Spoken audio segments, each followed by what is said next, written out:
Two men journey to the bars and restaurants of Scandinavia to find amazing beers, always with the same question. Hey, what's on tap? It's time to find out. Welcome to What's On Tap Podcast.com, and we are here to drink some beer and review those beers. We're here to in a very critical, harsh, no holds barred review. Wow, is that what we've been doing all this time? Yes, just the most serious of critiques, just lacking in humor and pathos. We just are here for the facts. Completely humorless. Exactly. That really feels like what we've been doing. That's our brand. Yeah. Humorless beer reviews. If you ask some of our listeners, that they might say, yeah, you've never been funny. Yep, no, we agree with that. I'm glad you guys finally admit to it. I'm glad you guys are self-aware that this has been happening this whole time. First step is acknowledging it. Exactly. But you brought one of these beers, and the other one we actually co-bought. I picked it up from Systembolaget, but only after securing that. Hey, Stefan, can we split the cost of this one? Yeah, because it was kind of pricey. Like $1 million. Yeah, like $1 million. I'm rounding, but yeah, you're rounding up slightly. Yeah. But let's start to the nearest million. Exactly. But let's start with your one. Okay. So Omnipollo and Cycle Brewing have collaborated on a beer called Rare Dose. And Cycle Brewing has been doing some really great beers. The Rare Dose series is very highly regarded and very expensive. The Omnipollo version is not very expensive. It was around, I think, 99 crowns, $10 kind of price. It is a barrel-aged coffee and vanilla imperial stout. It comes in at 15.2%. Woof. So this is the first collaboration that they've done, I believe, with Cycle Brewing. And they've got they got really big shoes to fill. I'm not sure if Cycle has done their own version of this beer. Because usually what we see is with Omnipollo collaborations there's the Omnipollo version and then there's their collaborators version. Yeah. I remember they did a beer with Trillium. Okay, I think I'm Stout a couple of years ago. That the Omnipollo version was not as well received as the Trillium version. Exactly. It was the same with the Veil. They did a double IPA together. Yeah. It might have been called Amun. I don't remember if that's the one. Yeah. But also two different versions. I don't know with this one because if you search for Cycle Rare Dose, you'll get like 20, 30 different versions. Right, but this one's easy to find. It's a Rare Dose. No, but that doesn't make it easier.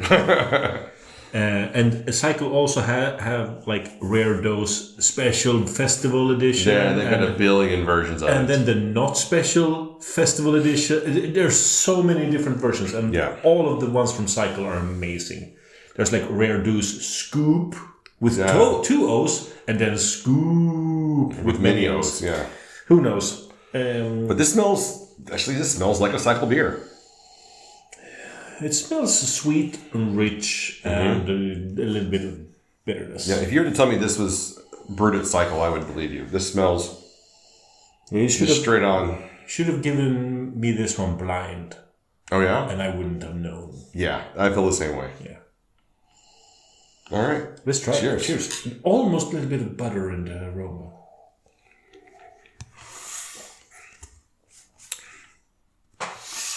Wow, that's pretty good. Omnipollo has, I would say they've fallen on hard times recently. Not that they are not putting out good beers, but a lot of their stouts tend to be just adjunct sugar bombs of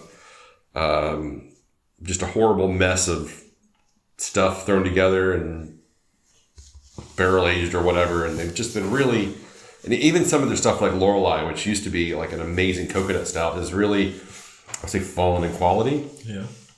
In a lot of ways. But this is really good. This is kind of a return to form, I think. Yeah, I'm digging this one.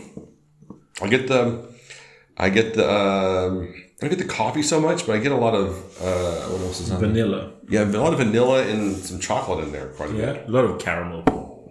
Mm-hmm.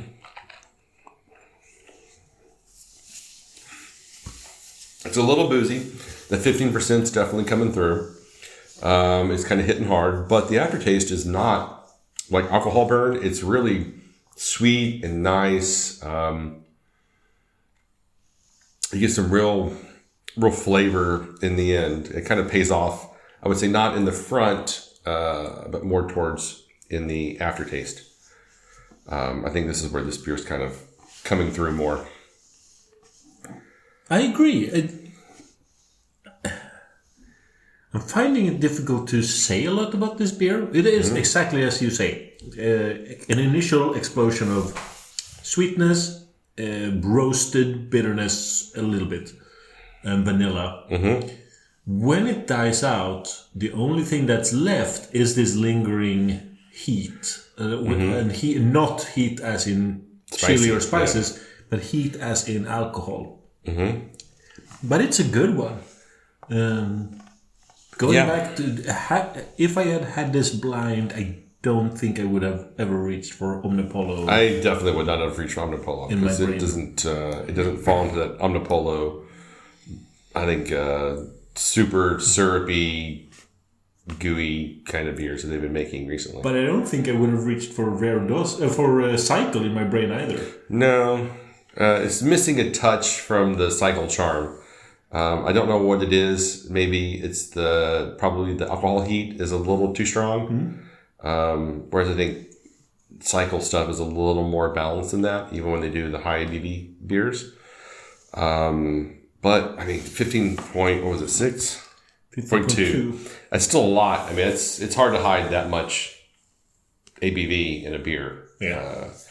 But I think it does a pretty good job. It doesn't come off as like overwhelming alcohol heat like some things you get. It's just there, kind of. Right. I mean, I think this is a 4.25 for me. Maybe a strong one even. It's not a 4.5. No. It's not a 4.5. But it's not a 4. It's between a 4 and a 4.25 for me. You think so? Well, I'm missing the coffee part.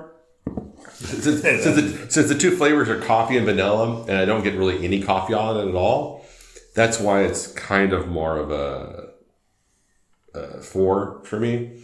And overall, I think it's a very well done beer. It's really balanced and it's got a nice overall flavor to it. The Finbach macchiato that we had more coffee to it. A while back. Yeah, a while back. Yeah. Yeah, I agree. So I'm going to give this. I'll give it a 4.25, but it's on the weaker side of the 4.25. Right. So what do you have up next? So the next one is the beer that I needed confirmation from you to buy, co-buy. So it's Nogne O, and they've released their beer Nordic Noir 2, a Norwegian strong ale, in a big like silver metal container. It's a lot of packaging for a standard bottle. It's a very small bottle and it's very large packaging. It's a 15.5% strong ale.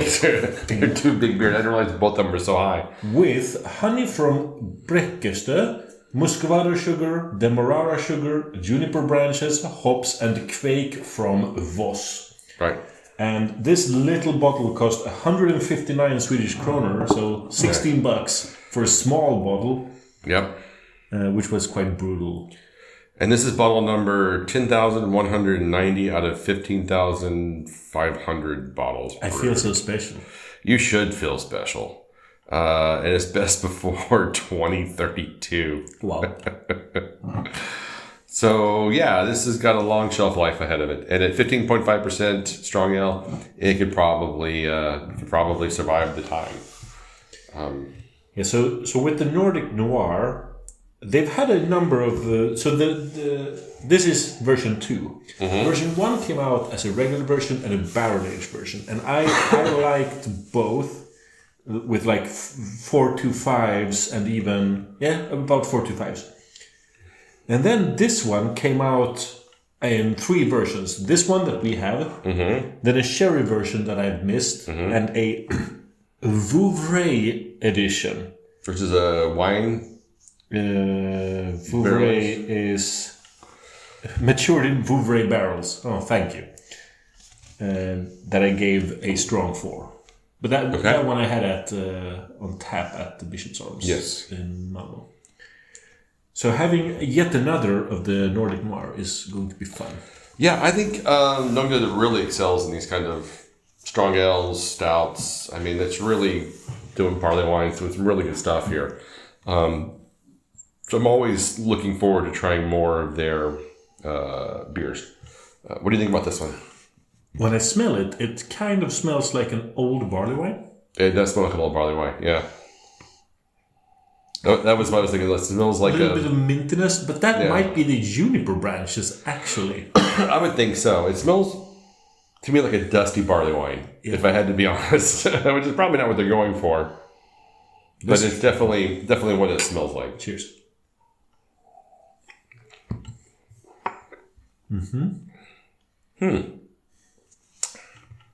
I'm guessing the odd... Oh, that's so weird. There's a weird jamminess to it, which is definitely coming from the juniper. Yeah. I don't think it needs a juniper. No. I think that's what's throwing me off here. It's like, at first you're like, that's not bad. And then the actually is like, whoa, what the hell is that? Yeah, almost like one of those alcohols that's really strong and really bitter. It's it almost has like a Jägermeister aftertaste. I would say it's kind of like a digestive style flavor profile. It's intense. Yeah. The kind of boost that makes you go blah, blah, blah, blah.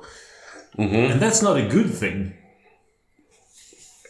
It used to be a good thing when we were like 20. Oof. Like let's get cronked. Yeah. Well, this beer will make you cronked. I'm really disappointed in this one. Yeah, this one's not my favorite. I think the barrel aging on this would probably benefit it. It might throw off that juniper parts. Yeah. Because I think that's kind of killing this beer. It's so unnecessary and it's so strong. They are not messing around. Strong. They should put strong in bold on the packaging so you know it's like strong ale.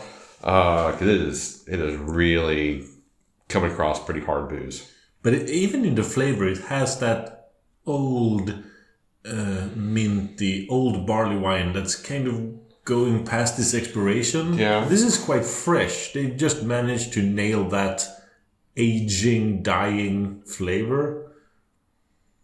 No, this isn't at all what I was hoping for or was expecting. But the Rare Dos from Omnipollo was better than I expected. Yeah. So, I mean, there's that. I'll have a little bit more of the Omnipollo. So what would you give the Nogne?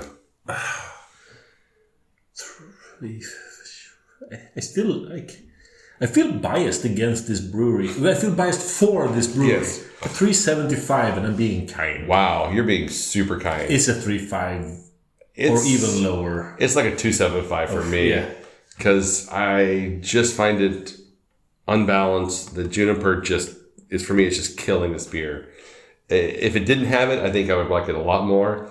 But you throw in the juniper, which is this weird, tart, like jammy, I don't know, unbalanced flavor, and then the high boozy factor on top of that, and the aftertaste isn't particularly rewarding. I feel like it's just overall a real miss. Yeah. Yeah, I'm disappointed. Yeah, me too. But going back to the Omnipollo Cycle Brewing, it's developing nicely in the glass. More oxygen. It's gotten to breathe a little bit. And I like it more now.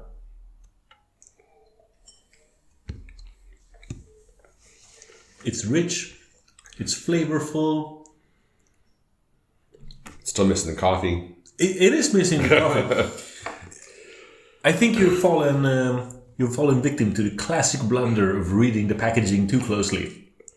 There aren't that many words to read. Barrel-aged coffee and vanilla imperial stout. Some beers you should just enjoy for what they are.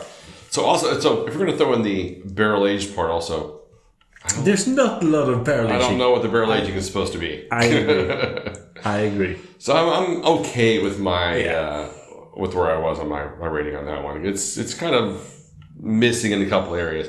If it had any kind of coffee flavor, or if it had a little bit of that oakiness to it, because it doesn't say bourbon barrel, it doesn't say any kind of alcohol barrel. This is barrel aged. Yeah. So we assume it's an inert, nondescript barrel flavor of some sort. So just a standard oak barrel. So you expect there to be some sort of barrel-y oakiness from that. I don't get any of that here. So that's why I still think it's a very drinkable beer. It's very, very nice, but it's just not living up to what the potential could be. Agreed, but at least it says barrel. I like the beers that says oak aged, and there's no mention of any barrels. Well, those are usually cubes or spirals or something. You threw in junk. Yeah. At the end of your fermentation. Had some wood chips and just threw in there at the end. I mean, I've done that with my homebrewed beers. They're all bullshit. It's just a facade of nice words. Yes, it just makes it sound fancier than it is. It's like having a thinly sliced. I have no idea. I know. I'm trying to think. I'm trying to make grilled cheese sound fancy, but I can't remember the type of cheese. Emmentaler. It's like thinly sliced Emmentaler on a brioche. Artisanal sourdough. Right. Lightly grilled with